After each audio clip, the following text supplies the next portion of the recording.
कृत्वा प्रणमामि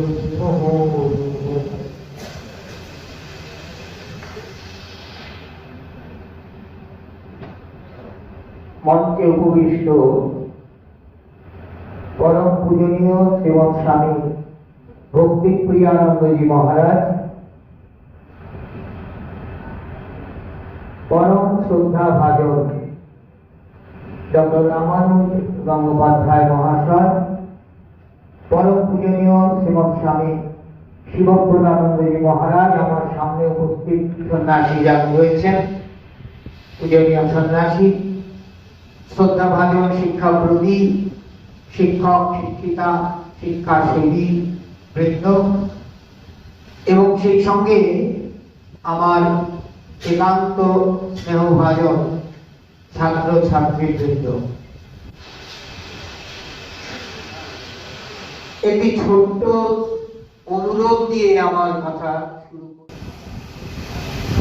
শিকাগো মঞ্চে যে স্বামী বিবেকানন্দ দাঁড়িয়ে তার ওই একদিনের 2 মিনিটের ভাষণে যে আলোড়নের সৃষ্টি করেছিলেন, সেই আলোড়ন আজও আমি বিশ্বাস করি আমাদের প্রত্যেকের মনে তার দোলা লাগাবে।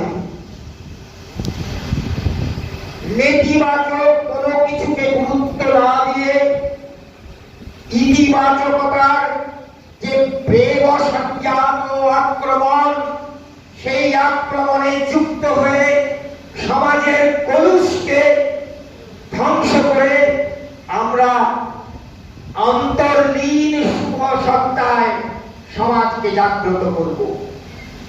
এই শপথ আজকে নিতে হবে। এই শপথের সাক্ষী থাকবেন পরম পূজ্যপাদ বিশ্ববন্দিত সন্ন্যাসী স্বামী বিবেকানন্দ। তাই আমার দ্বিতীয় অনুরোধ, আমরা বিশ্বাস করি যে এই মঞ্চে যেমন উপস্থিত আছেন পরম শ্রদ্ধা ভাজন পরম পূজনীয় মানুষজন, ঠিক তেমনি তার পেছনে তার ভেতরে উপস্থিত আছেন তার চিরন্তনী আত্মিক সত্তায় স্বামী বিবেকানন্দ।